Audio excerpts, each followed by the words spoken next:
Welcome to the Eye on Annapolis Local Business Spotlight. There are thousands of locally owned businesses in the area, some small and some large. Some you may know and others you don't. But one thing they all have in common is a great story, and we want to share it with you. Join us every Saturday as we talk to the founders, the owners, and the managers of local businesses you have come to know and love, and those you will come to know and love. Now here's your host, John Frenay, with this week's Local Business Spotlight. I love when I get to a place that I never knew existed and I'm absolutely blown away, and that's the case today. And for anybody that's in the EMS or fire business, Holmatro is a known name. To everybody else that may be driving around in a car, I hope it doesn't become a name to you, because these guys are the preeminent manufacturer of rescue tools. So when your car does tumble, there's a good chance that there's a Homaltro tool that's getting you out and saving your life. And who knew that their North American operations and manufacturing are based right here in, they say it's Glen Burnie, but I'm going to say it's closer to Hanover, but right in the shadows of BWI. And we're here with Shelly Elliott, who is the president of Holmatro North America. How are you? I'm great, John. Thanks. Thank you very much for the lunch and the invite and the tour. As I said, I am blown away. I came down, okay, where is it? When all of a sudden there's like this 2-story giant building with a giant name. And I had no idea that a company as well known within that industry was based right here in Anne Arundel County. Tell me a little bit about Holmatro. Okay, it's got a funny name and it's somewhat hard to pronounce. Yes. I know you from making, the rescue tools, the ones that will cut the steering wheel off if it's, pushed into your chest or your door needs to be popped and stuff like that. I mean, that's the bread and butter of what you do, right? Yes. So Holmatro gets its name from our origins, right? We are a Dutch, globally headquartered company in the Netherlands, and it stood for Holland Machine Trading Company. So it's not a Dutch word. Not a Dutch word, sort of, a chop and paste of a couple of different words. But yeah, the company was founded in the Netherlands in 1967, but we've had a presence here in the U.S. and in Anne Arundel County for our entire time when Holmatro Inc. was incorporated in 1984. You do make the rescue tools, and we saw the wonderful manufacturing facility and incredibly impressed with the quality control and the multiple testing and everything else. Yeah. But is that all that Holmatro makes is rescue tools for the EMS and the fire industry? That's a great question. So really our back in the day and where Holmatro kind of got its name was in the industrial business and industrial application. So, being able to use hydraulics to kind of lift and shift heavy loads, if you will. There were some marine applications that we used to play in during that time. But really since the 70s, and I should say we still do to an extent, that business is really run out of the Netherlands, looking at, re-railing, offshore wind, some applications with kind of, again, more of the heavy lifting and shifting. The large bulk of our business globally has been in our rescue line. And, somebody that didn't come from the first responder industry or the fire and EMS side, I think zooming out, you think about what are some of the applications that hydraulic tools could have. You hit on it earlier, our bread and butter and a majority of our customer base today has been, the firefighter market, right? Specifically with extrication tools, right? So if you or a loved one were in a vehicle accident and, they needed to get you out of the vehicle, they would use an extrication tool to, separate the metal, cut the metal, do what they needed to do to be able to access you as a patient and get you treatment and help.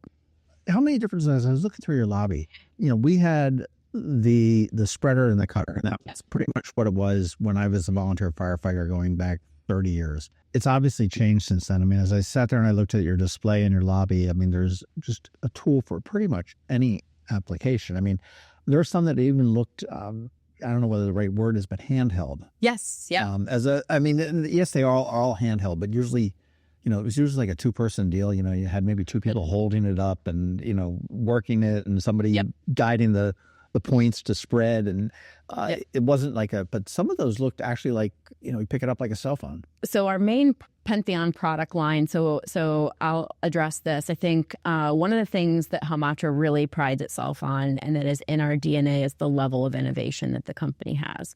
You look at our history and the way we've been able to introduce new products to market in ways that, our end user customers never thought possible is what we've really done. And so a lot of what you saw in the lobby was our Pantheon extrication tool line. So 10 years ago, it was not common to see battery-operated extrication tools, right? Firefighters, you needed two people, someone to be starting up a pump, somebody to be running hose, somebody to control the front part of the tool. And nowadays, especially here in the U.S. and in Canada, you're starting to see, a majority of departments that you walk into, they're probably going to have a battery-operated tool. We have a proprietary battery platform called the Pantheon that ties to our Pantheon line that was really purpose-built for extrication. Think about it. If you're, trapped in a vehicle needing to be rescued, you're going to want a tool that can make a cut, make a spread, do it right the first time, right? There is no room for error or failure. And so when you're operating at hydraulic pressures of, 10,500 pounds at max, right, to be able to accomplish the task at hand, you need a battery that can provide and support that. And so our platform is proprietary. It does power basically four main tools that are in that Pantheon line. So a cutter does just what it sounds like. It cuts. A spreader that you can insert kind of into an opening or a jam and start, spreading metal apart. We do make what we call a combi or a combination tool that the blades are configured so that it can kind of do both. It's a better spreader than a cutter. And then last but not least is our hydraulic ram, right? Which you'll see a lot of times at the scene of an accident where it's used to kind of lift a roof or maybe to roll a dashboard off of a patient. So it's a longer, extension type of tool. So those are the main ones, but you got to see some of the other kind of really cool innovations that we have. I think we talked about, Holmatro had the first ever cordless design mini cutter. It's a very small handheld tool. I knew nothing within an hour of coming here. I could turn it on and operate it. But that was something that we really saw kind of a niche market need for a quick way to be able to cut, headrests or steering wheels or brake pedals and just access spaces that our, larger tools couldn't really access. Well, I'll go back to my experiences. I remember I was blown away when they taught us how we could sort of dissect a car with that. Yeah. And, there was, you cut three, two posts over there. You get the thing between them, and you actually sort of bend it in half and sort of bend the engine and the steering wheel and the dash away from the patient to get the patient out. But a lot of times you don't need that too. And I mean, as you said, with the small cutters and stuff like that, it may just be that I just need to cut a little bit of the ring of the steering wheel off. Yeah. I imagine it's probably very useful to police departments as far as if they need to get into and certainly fire departments. I mean, there's plenty of fencing around your office here that on the weekend, if there was a fire or something like that and there was a chain and a padlock, to be able to get out there and just boom, cut the chain and move on in and get the fire out.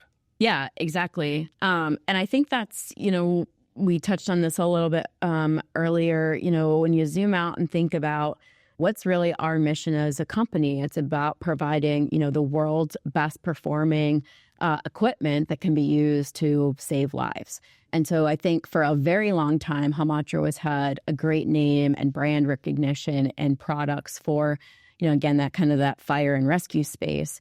And we see some opportunities to be able to branch out really into law enforcement and special tactics a lot more, as well as continue to serve, our military and federal customers, which, we've done in the past and we have some presence there. But again, there's opportunity to, I think, do more with what we have. Well, Shelly, who are your customers? Okay, the obvious choice is the fire departments. Okay, they're the ones that are rolling up on the accidents and having to figure out A, how you got into this mess, and B, how do we get you out of the mess? Exactly. I mean, who are your customers and where are they located? I mean, you're here, Holmatro, North America, based here in, quote, Glen Burnie, unquote.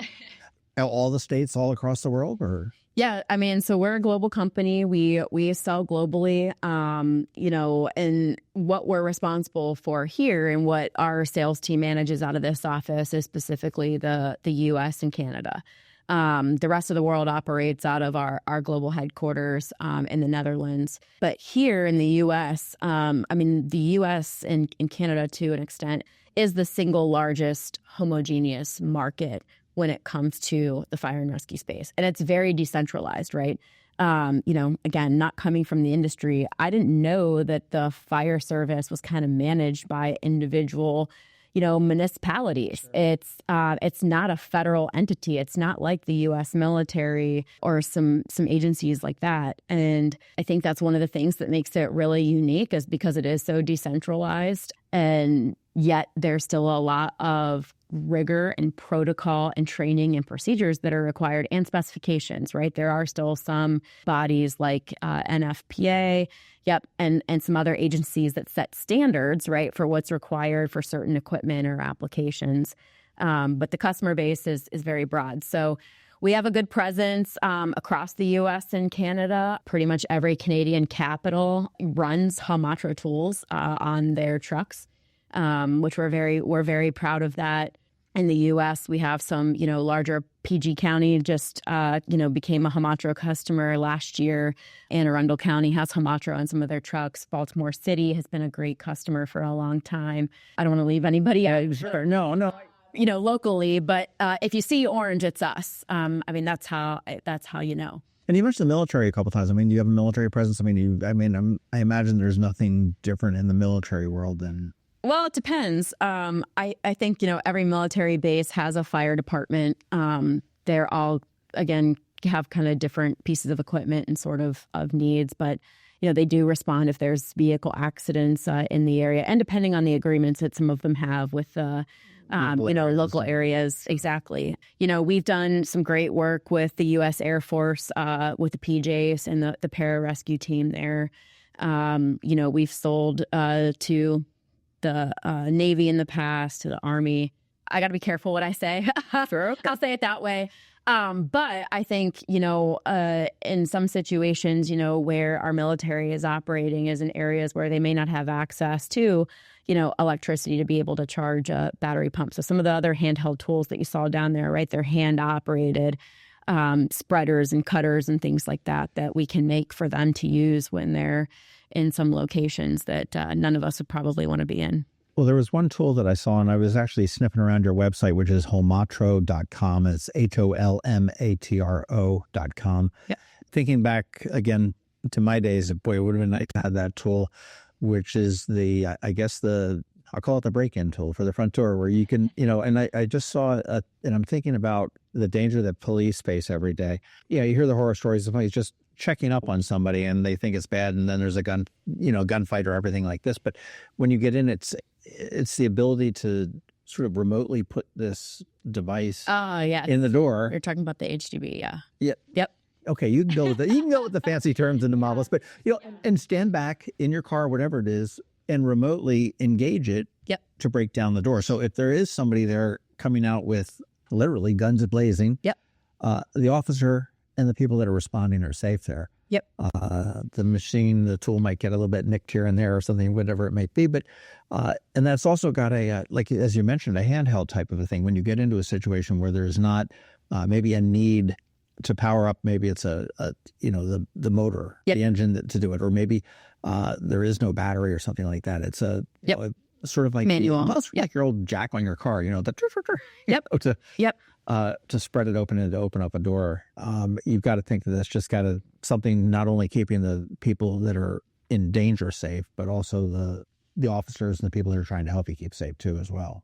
Yeah, exactly. And I think we've seen a lot of, again, I'll come back to like, what are those scenarios that our customers are faced with every day? And what are some ways that we can apply our knowledge and expertise in hydraulics and pneumatics, right, with controlling air, to, help those customers execute their mission in the safest, most effective, efficient way possible. And so the first tool that you mentioned, which is kind of nicknamed the Door Blaster, it is a really cool hydraulic tool that allows us to set basically the tool within the jamb of a door.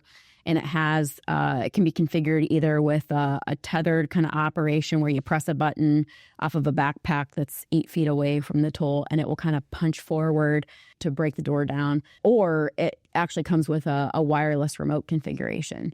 And so, we've seen, unfortunately, some, scenarios, in the news where, when police officers or SWAT teams are trying to make entry for whatever reason, you don't know what's on the other side, right? They don't really know what's going to face them on the other side. I think they try to figure out as much as they can, what that situation is going to look like, and they plan and train and, have those response plans kind of in place. But, one of the things that door blaster tool does, even though it has a funny name, there's nothing like it on the market, because, that whole frame in front of the doorway, in the industry, people will call that the fatal funnel for good reason, right? Yeah. And so what our tool allows, end users to do, especially on the SWAT and the tactical side, is very quietly, go up to the door, set the tool. It doesn't make any sort of noise. It's an air over hydraulic tool, so the air kind of sets the tool in place and holds it within the jam. They can back away, and they can be, over almost 300 feet away and hit a button on a remote and allow it to do its job without putting anybody in front of the door. Or behind the door. Or behind Yeah, exactly. We hear all the stories about that as well. So exactly. Yeah. So there's really nothing like that on the market. And, that's one of the focal points for us, is drawing more awareness to the power that hydraulics can have in that breaching application market.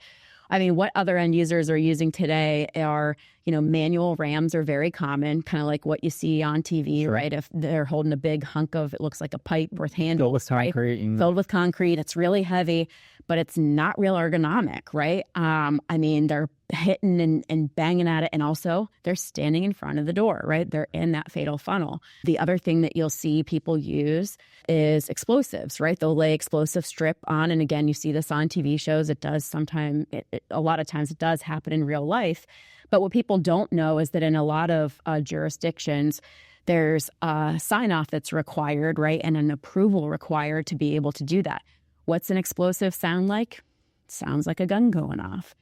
So again, when you think about if you were the person on the other side of that doorway, and maybe you did, it doesn't matter if you did something right or wrong, but you hear something, you're going to think it's one thing, and sure. People are going to could respond a certain way. So, and there's a lot that comes with explosives. There's a lot of training that's required. There's the sign-off process. You have to store it a certain way. You don't need to. You need to train and understand how our tools are used, but you don't need any sign-off to do that. And you don't need to be putting somebody up in front of the door. It looked like a pretty simple tool to operate. To be honest, you're probably a couple hours worth of training, and you're probably pretty good to go. Yeah, some are easier than others. But why Glen Burnie? Well, this is way before my time. But I think, our founder at the time, Mr. Rudy Wessels, liked this location because there was a direct flight from Amsterdam to Baltimore at one time 45 years ago. I think the location and the proximity to Washington, D.C., to Philadelphia, to New York, you're right on the eastern seaboard, and also to the port of Baltimore. We still receive components from our other manufacturing site in the Netherlands, with sea freight, right, and containers. So easy access to a lot of different ways to receive product, but also to a lot of customers and to the nation's capital. Well, you think about it, if you got a lobby or something like that, and you're here and you're convenient and everything else. But what does the future look like for Homaltro? I mean, it's come a long way since way back when. I mean, what do you see as president of Homaltro North America and what's the next frontier, if you will? I am incredibly excited about the future here, and just really honored and humbled that I have the opportunity to lead the company and to work with such, great employees. You got to meet a few of them earlier. How many employees do you have here? We're growing by the day. We're roughly 60 employees here. And we support everything end to end, right? You got to tour the plant, so you saw, we have a full-fledged machine shop with, CNCs and lathes and mills. The raw steel, if that's the right term, is coming into you. Yeah. And we're sending an extrication tool and a T1 tool out the door. Yeah, exactly. customer service, marketing, finance, engineering, a supply chain team. I mean, everything to support the end-to-end manufacturing operation is based here.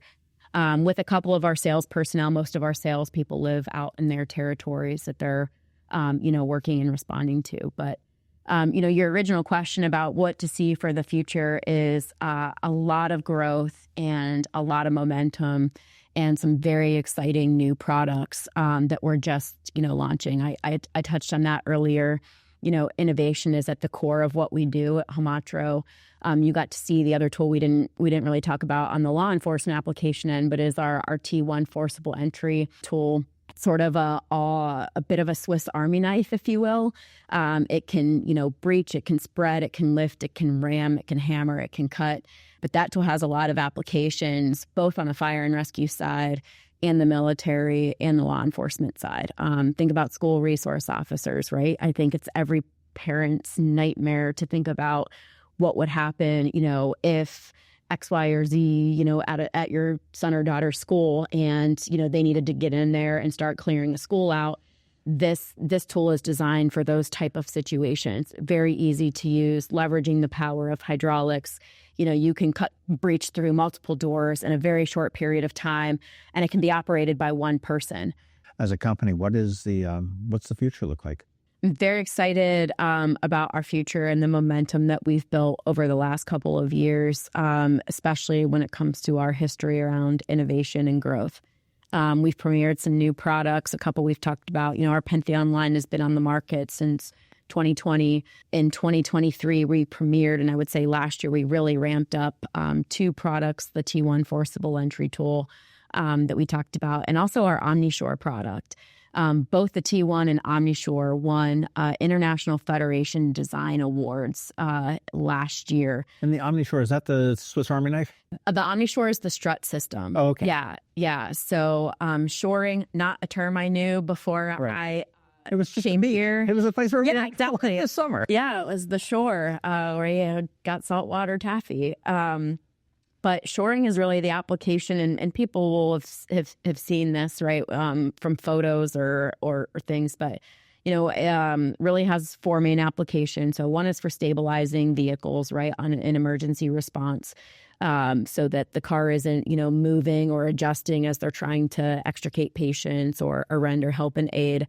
The other is for heavy lifting and kind of rigging application. So imagine, what they call an underrun. If a car or a truck were to drive under the back of a school bus or the back of a semi, and you needed to be able to lift that vehicle to, get people out that were trapped, you use this a shoring strut system, to be able to lift. The third application is for structural collapse.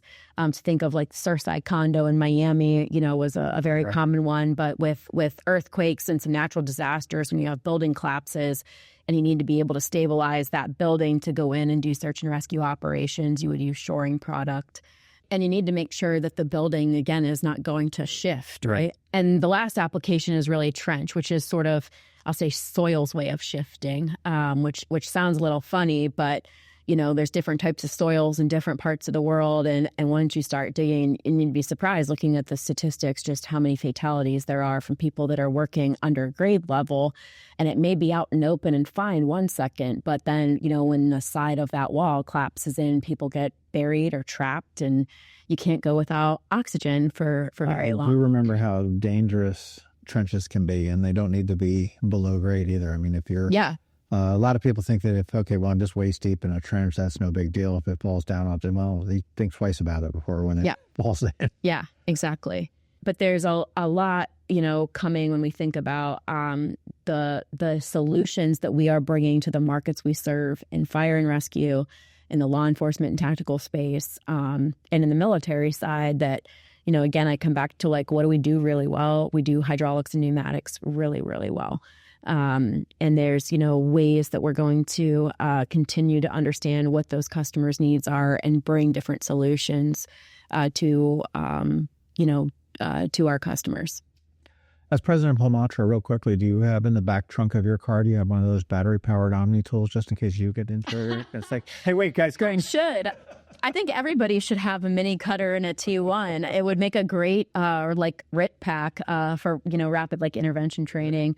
If you were ever in an emergency situation, the only thing we don't have yet would be some great light to put over it. But yeah, those are the two go-tos that we actually partner up quite a bit as good door openers for customers that don't really know Holmatro.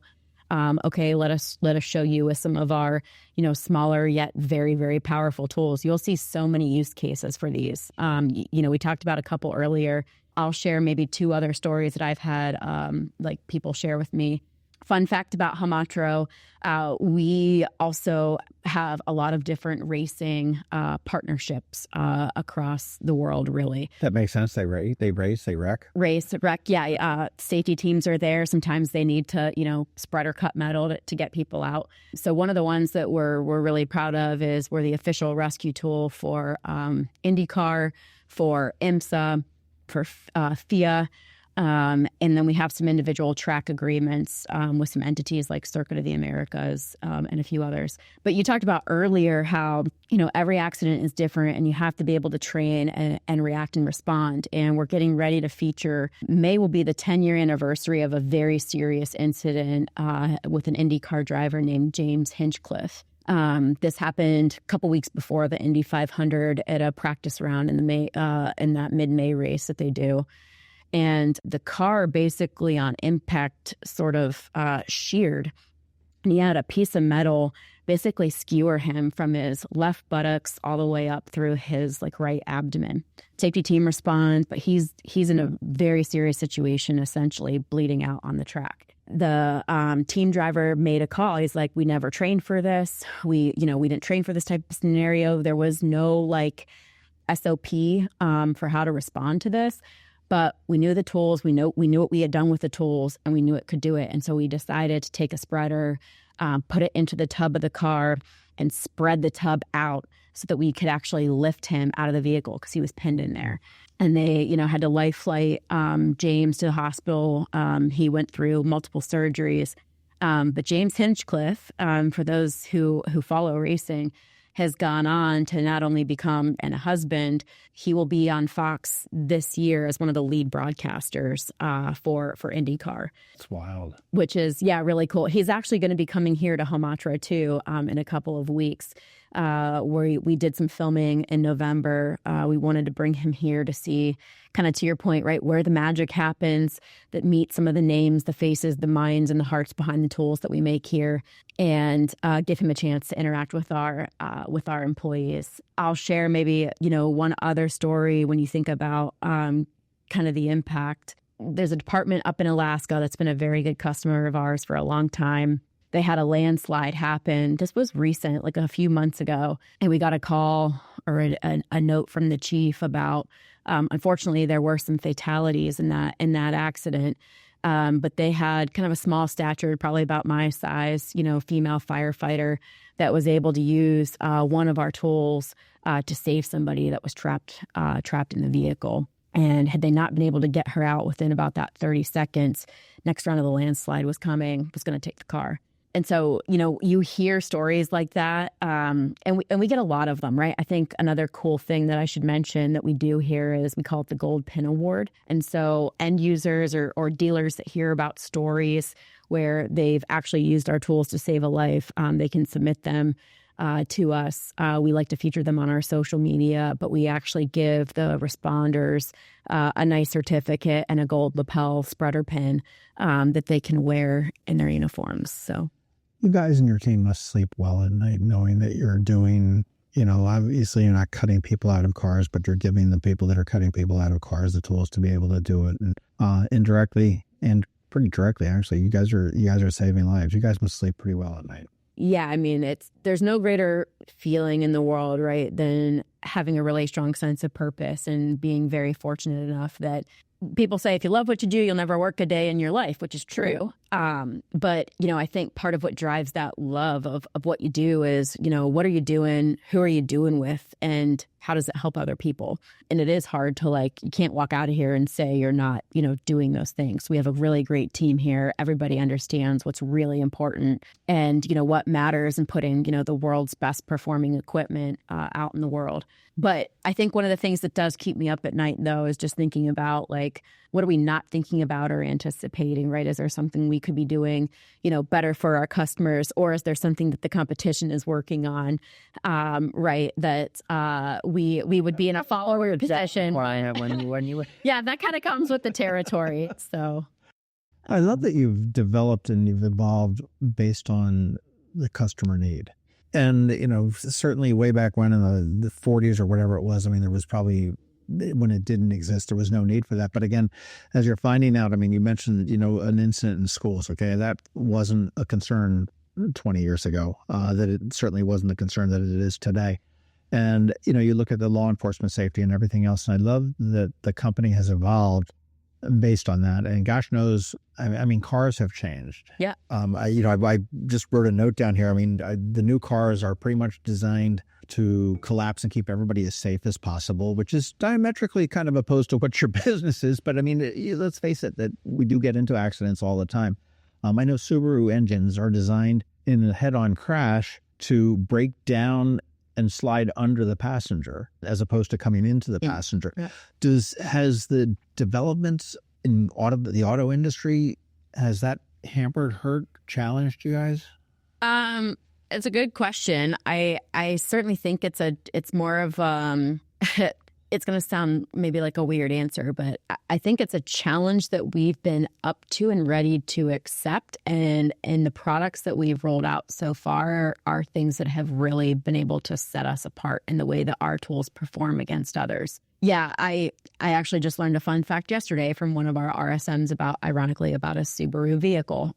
So the other fact that I learned is they have a steel rod that actually goes through what they call the B post, right? Like that door frame on the between the driver and the back, passenger, that's designed to help, keep the car more so intact and absorb some of the shock. Well, back in the day, you probably would have needed, one of our largest cutters to even be able to cut through that. Maybe and a acetylene torch or something. Yeah. Well, yeah. And we just did it yesterday out in the parking lot with one of our smallest. And so I think your question, right, is a good one, because I know some of the rural departments would tell you that the number of vehicle crashes that they have where they actually have to use tools have maybe gone down. I think in metro areas, it's kind of a bit of a mix, right? Because our roads and the infrastructure may not always be the best and able to kind of facilitate all the new vehicles. And there's other distractions like these things and cell phones, right? But I think for us, one of the things that we've been able to do is make sure that our tools can perform, no matter what the call and the need, because the fact is, and I can't take credit for this, I'll credit our Canadian RSM, Henry Payton, for this. He says, you got to be ready. Anytime a fire department is going to open that compartment on a truck where extrication tools are held, there's no room for error, right? They're going to be saving a life every time. And so for departments, when they're thinking about, well, maybe I used to use this thing, making numbers up, we used to use these 30 times a year. Now we're only using them 15. I think the question you got to ask yourself is, every 15 times, you still wanted to work, right? If that was your wife or your husband or your child in that car, you're going to want the tools to work. Absolutely. And I will say, too, that there's no two accidents that are the same. Yes. The NTSB can turn around and slam them into bollards all the time. And, you look at that, and they're totally different each time. So the circumstance surrounding each incident is going to be entirely different. And I will say that the folks that do operate this, I'll go out to the fire departments and stuff like that. They really are artists. Yeah. An intact car or vehicle is very easy to figure out how to take it apart. But when it's all mangled and there's people in there and everything else you've got, it really takes a skill to figure out, okay, if I do this, is that going to affect this? If I spread this, is it going to break the legs of the person that's maybe in the back seat? Yep. That's, it's a wonderful tool, but I heaps of praise to all the first responders that do know how to operate them. Yep. You primarily work off of a dealership system, right? Primarily, and you don't have a storefront here where I can just hand you over the MasterCard and no. pull away with my my tools. I mean, what's the best way for a fire department or something that wants to either switch to or look into or maybe does not have? Would it be just to go to homaltro.com and... Yeah, well, I'm glad you brought that up. So two things, or a couple things, I guess. So Holmatro.com is our main website, but one of the things we've been really doing over the last 18 months or so is ramping up kind of our North American marketing presence. You know, we want people to know that we have a headquarters here, we have a presence here, we're manufacturing here. So we also have a small microsite.